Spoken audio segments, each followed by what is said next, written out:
After seeing so many people launch businesses and fail, I analyzed all of my past 15 businesses that have helped me create over $800 million in sales, and this is the exact framework that I came up with. Step 1, we need to analyze the business problem. I start with 3 things that I am proficient in. For me, it's something like e-commerce, and then we've also got fitness. I used to be a personal trainer, and then we've also got apparel. Yours is obviously going to be very, very different to this, but if you're struggling to think, hey, what am I actually good at? Just ask yourself, what does your friend text you to ask you about that you'd be comfortable giving advice for? The reason why we want something that we're proficient in and a subject matter expert in is the next step is we're going to write down problems that we know are problems within the space. So in e-commerce, I know that people really struggle with forecasting their forecasted revenue. So therefore they buy way too much stock. So I'm just going to write stock as in stock management. You would obviously on your computer write down the full problem and be as specific as possible. The next thing I know people struggle with in e-commerce is how to scale marketing. Then I go down to fitness. What's something that I know that is a problem within fitness? It's recovery / overtraining. People just way overtrain and they get joint issues. And then fitness as well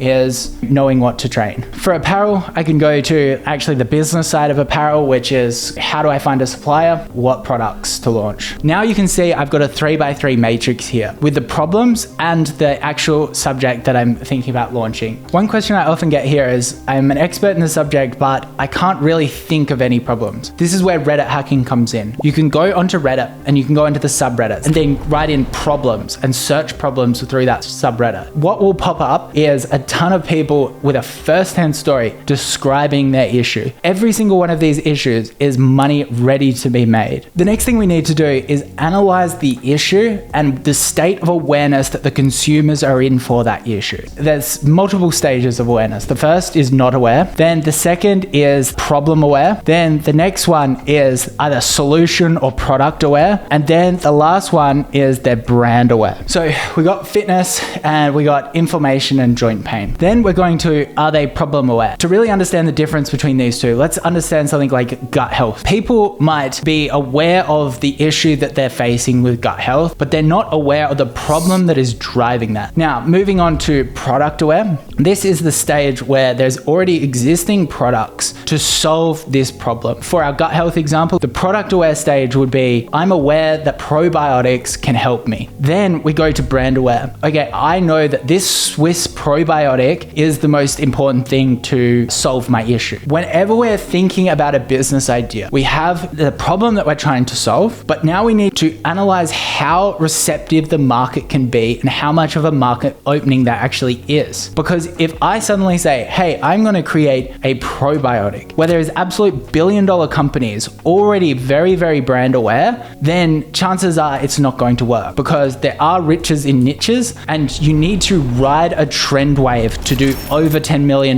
in the first year. You can make a really big business by growing slowly, but if you want to do massive, massive numbers in the first year, it's really important to ride a trend. For example, calming blankets. When I first launched, people were problem aware as well, but they weren't brand aware. So I got them just before this stage here. So they were even product aware at this point because there was brand scaling in the US for a similar product. We want to be before this brand aware and we want to be after this not aware, because if they're not aware, then chances are there's going to be a large amount of education to push the consumer to believe your product. How do we know if this is the case? We can do a lot of research on Reddit, but one of the main things that we can do is we can actually just Google the solution that we're doing in the market that we're planning to sell it in. And if there is no competitors, chances are you have an amazing opportunity there. That's when you know you're onto something. In e-commerce, often what that will look like is someone selling in another country, but at the same time, it not being on AliExpress or readily available to be drop shipped. Step 3 is all about choosing your positioning. We know the problem, we've done some market research, and we know that our solution has a large amount of customers, but there's not a large brand that has a huge economies of scale. For example, probiotics, rather than selling probiotics, we might be selling a meal plan or something like that, but it's all for gut health. But we need to understand the positioning of the current solutions that are there. While we might not be able to outsell or outmarket or outspend our competitors, we can always outposition them and carve out a niche audience that we can sell to. The best example of this is Dr. Squatch versus Dove. This is one of the most competitive spaces in the world. Dove was selling soap to men, saying care makes a man stronger. Dr. Squatch saw this and they came into the market and they said, we're gonna say that a man makes a man. We make soap for a tough man. Complete polarity. And by taking a huge stance, we can suddenly stand out with our marketing.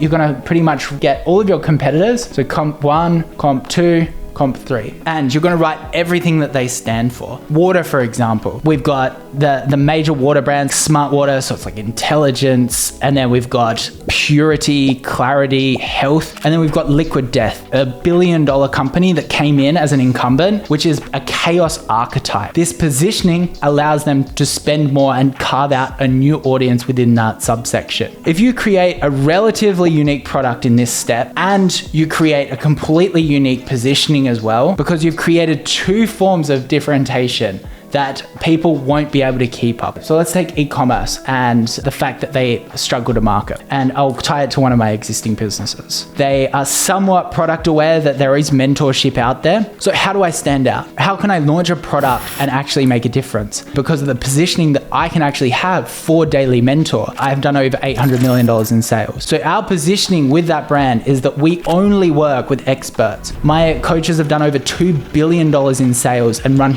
enormous businesses themselves. So my positioning is real experts and real mentorship rather than another form of positioning. I just simply reversed what was going on in the industry, which was that people were putting people through courses or mentorship and then they would never talk to them. I'd talk to every single person in Daily Mentor. I've had a one-on-one with them. So again, it's like, how do you flip what the existing positioning is in its entirety so that you can stand out? Step 4 is we need to decide how we're going to market the product. First, you've got to analyze the main platforms that are selling at your time. At the moment, and it's been for a long time, Facebook is the #1 platform. But also now, organic is very, very strong. This gives us the understanding that we can either do paid if we have a little bit of money, or we can do organic. We need to decide what path we're going to do there, and this will largely depend on your financial situation. Then we need to break down our skill stack, what we are proficient in or what we have a natural inclination to or want to learn, so that we can just focus on that until we perfect it. We can use marketing as a form of differentiation, but at the same time, we've already differentiated here and here. So ideally, we want to go to the highest value advertising channel that has the most amount of scale so that we can perfect that. But sometimes people really want to do organic and they have a natural copywriting skills. So therefore, they would do Twitter or they would do a newsletter. For me, when I failed all of my businesses and then I was like, I'm going to launch this one last e-commerce brand and give it a shot, I had already learnt videography and I had a little bit of money behind me simply because I was running an agency at the time, or I was freelancing at the time. So therefore, Facebook ads, because I could create the content, I technically knew how to do it, and it was the highest value skill set, Facebook worked for me. But realistically, whatever you want to do, you need to make sure that you stick to it for a long period of time. There is one final thing where certain niches can work far better on certain platforms. If you're selling a business-to-business product like mentorship, Twitter or LinkedIn might actually work really well for you. If you're selling something to Gen Z, chances are it's not going to work for you and you need to use something visual like viral content. Step 5 is we need to tie this all together. We're going to create a business one-pager, not a business plan, because business plans are too long. Don't even bother downloading a template for a business plan. What we're going to do is we're going to tie this all together. I know that recovery is an issue. I am going to solve this with ice baths. This is going to work because my ice baths are portable or affordable, and I am going to sell them through organic viral content. This works for absolutely every single business. I can't stress it enough. By just having that one pager, it's like 6 lines. It's going to completely set a hypothesis. Very rarely do businesses not follow a similar process where it's one product, one channel, one customer avatar. That can get you to $10, $50 million.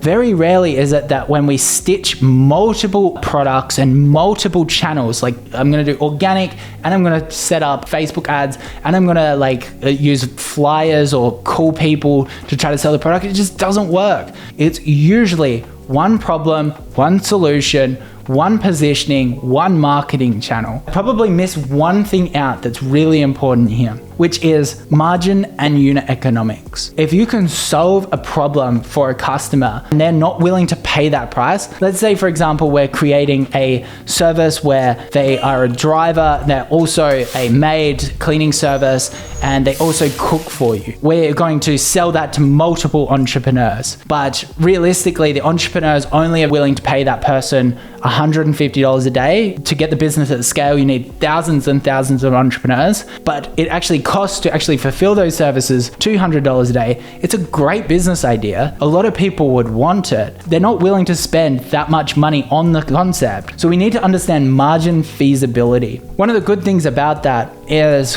when we've used this process, chances are we can charge a little bit more because we have positioned ourselves more specific or differently. And chances are there's not too many competitive products because we've used this process. They're not setting and anchoring the price for the existing solutions that are on the market. And this brings me to step 6, which is never give up and just get feedback. You need to create a feedback loop that fact checks each of these every single step. In e-commerce, I knew conversion rate optimization was a really important thing, and I wanted to provide a productized service where we'll just send you winning tests every single month with your exact website. It was going to be very convenient for people to just grab those designs and put it into the website. And we started to get traction and it was looking really good. However, it was not growing at a fast enough rate using my ideal marketing channel, and I knew that I was going to have to pivot. It completely changed how much I could see the business blowing up. So I decided to scrap it. And instead I started to focus heavily on Daily Mentor, which I hypothesized through this method now does millions and millions of dollars every single year. So you need to create an iterative process where we can test cheaply and validate the concept using this. If not, adjust the positioning,